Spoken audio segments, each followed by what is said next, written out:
تو کہتا ہے یار اب اللہ کی بارگاہ میں آئی ایم سوری کہیں گے تو اللہ معاف نہیں کرے گا؟ ہم تو رو رو کے کہہ رہے ہیں نا اسے، اللہ ہو گئی غلطی، کر لی یہ گناہ، بندے تیرے، دنیا والے معافی مانگے تو معاف کر دیتے، تو سب سے بڑا معاف کرنے والا ہے۔ تو اپنے رب سے معافی مانگنے جا رہا ہوں، پلان کر کے جاؤ مکے مدینے کہ کعبے کے سامنے جا کر اب اللہ سے معافی مانگ کر آؤں گا، اللہ کو راضی۔ تھوڑے دنوں پہلے ایک بندے نے مجھے کمال کا جملہ کا ہلا دیا، کبھی کبھی کچھ باتیں بڑی ڈائریکٹ جا کے دل پہ لگتی ہیں۔ اس نے کہا ایک بات بتاؤ یار، کسی کا جھگڑا ہو جائے، کوئی کسی کو ناراض کر بیٹھے، بڑا غصہ ہو اس پہ، اور وہ آ کر کہہ دے بھائی آئی ایم سوری، غلطی ہو گئی، پھر کیا ہوتا ہے؟ میں نے کہا پھر تو معاملہ سارٹ آؤٹ ہو جاتا ہے، یار معافی مانگ لی، ختم کرو۔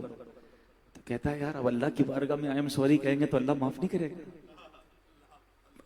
ہم تو رو رو کے کہہ رہے ہیں نا اسے، اللہ ہو گئی غلطی، کر لی یہ گناہ، بندے تیرے، دنیا والے معافی مانگے تو معاف کر دیتے، تو سب سے بڑا معاف کرنے والا ہے۔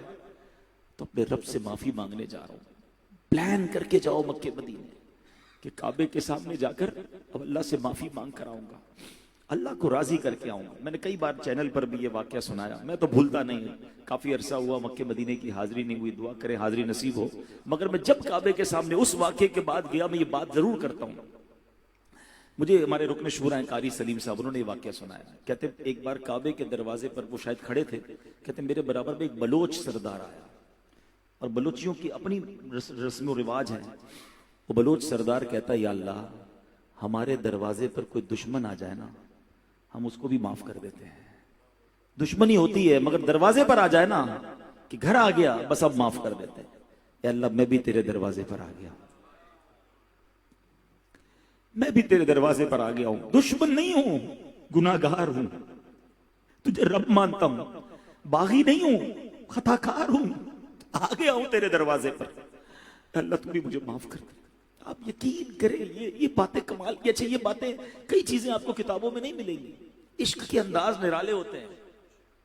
مکہ مدینہ جو ہے نا یہ رازوں کی سرزمین ہے، یاد رکھیے گا۔ آپ اگر کتابیں پڑھیں نا، حدیثوں میں الفاظ ملتے ہیں، روایتوں میں الفاظ ملتے ہیں کہ ہر وقت دنیا میں 40 ابدال ہوتے ہیں، کتب ہوتے ہیں، اور بہت سارے اولیاء کرام کا یہ پورا اسٹرکچر ہے جو اس پوری دنیا میں موجود ہے۔ بتاؤ نا یہ ابدال، یہ کتب، یہ مکے بھی تو جاتے ہوں گے نا، یہ مدینے بھی تو آتے ہوں گے نا، ہمیں کیا پتا کون ہمارے برابر میں بیٹھا ہے جو آنسو بہا رہا ہے، یہ اللہ کی بارگاہ میں کس مرتبے کا ہے اور کون کس روپ میں آیا ہے۔ حضرت عبدالحاشم ٹھٹوی رحمۃ اللہ تعالیٰ علیہ، کبھی جائیے گا ٹھٹا شریف میں، ان کا مزار ہے، وہ بہت کمال کی ہستی ہیں، بڑی کتابیں لکھی انہوں نے۔ ان کا ایک بڑا کمال کا واقعہ ہے، ان کا ایک مرید تھا، کہتا حضور مدینے جا رہا ہوں، دعا کیجیے گا۔ آپ نے فرمایا جاؤ مدینے، ہر چیز کا ادب کرنا، وہاں کے جانوروں کا بھی ادب کرنا۔ وہ مرید تھا، گیا مدینہ شریف، حاضری دی، اس نے دیکھا ایک وہ پرانی بات تھی، مسجد نبی شریف کی دیوار کے ساتھ کوئی کتا جو ہے نا وہ اپنے کمر کو رگڑ رہا تھا، اس کو بڑا غصہ آیا کہ یہ کدھر آ گیا، ڈنڈا اٹھایا اور اس کو کتے کو مار دیا، کتا چلا گیا۔ واپس مدینے سے آئے تو پیر صاحب سے ملے، تو پیر صاحب نے کہا کہ میں نے تمہیں کہا تھا نا مدینے کے جانوروں کا ادب کرنا۔ اپنا کرتا اٹھایا اور دکھایا کہ دیکھو یہ نشان میری کندھے پہ موجود ہے، کون کس روپ میں وہاں جاتا ہے، کون کس ڈیوٹی کے لیے جاتا ہے۔ ایک صاحب تھے مدینہ منورہ میں، مسجد نبی شریف کے اندر نہیں جاتے تھے، جو بندہ آتا نا باہر تو اس کے چپل اس کو پہناتے ہیں، ہمارے یہاں لوگ چپل پھینکتے ہیں، آپ نے دیکھا ہوگا مسجد نبی شریف کے گیٹ پہ یا حرم شریف کے گیٹ پہ زور سے چپل پھینک کے چپل پہنتے ہیں۔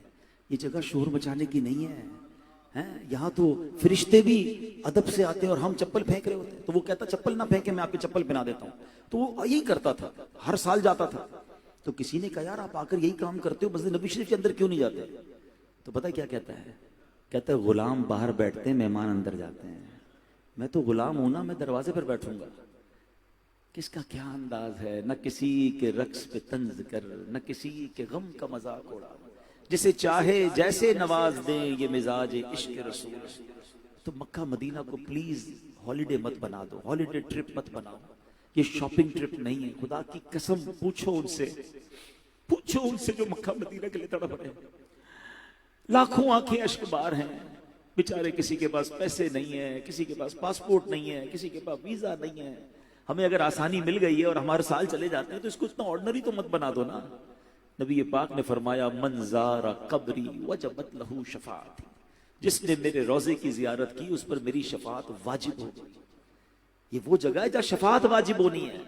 اور آپ نے واقعہ بھی سنا ہوگا کہ ایک شخص مدینے میں تھا اور اس نے مدینے کے دہی کو کھایا, کہتا کھٹا ہے.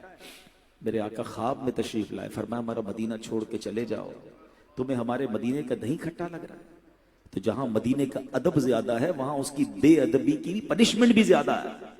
آج کل لوگ کہتے ہیں مزہ نہیں آ رہا, کراؤڈ بہت ہے, گرمی بہت ہے, رش بہت ہے, کھانا مزیدار نہیں ہے, ہوٹل اچھا نہیں ہے. ارے اوقات ہے میری, آپ یہ سوچ کر جائیں کہ مجرم گیا ہے بادشاہ کے دربار میں گناہ بخشوانے, شفاعت لینے. مجھے ایک بات بتاؤ, دنیا میں کوئی مجرم ہو, اس کو بیڑیاں لگی ہوئی ہوں اور بادشاہ کے سامنے اسے پیش کیا جائے کہ آج فیصلہ ہے, یا تو بخش دیا جاؤں گا یا مار دیا جاؤں گا, اس عدالت میں مجرم کی کیا کیفیت ہوتی ہے؟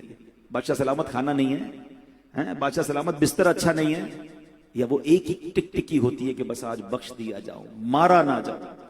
ارے اللہ کی بارگاہ میں جا رہے ہو تو روتے ہوئے جاؤ نا, یہ سوچ کر جاؤ کہ میں کب آنے کے قابل تھا, رحمت نے یہاں تک پہنچایا. تو مکے مدینے میں شکوہ نہ ہو زبان پر, کمپلین نہ ہو, ارے میں قابل بھی نہیں ہوں, خدا کی قسم ہم قابل نہیں. کروڑوں لوگ تڑپ رہے ہیں. امام صاحبان دیکھو اپنی مسجد کے, علماء, دیندار, نیک لوگ, غریب بیچارے روتے نہیں جا پاتے, ہم جیسا گناہگار پہنچ جاتا ہے. یار ہم چاہ رہے ہیں تو کم از کم اس کو قدر تو کرے نا.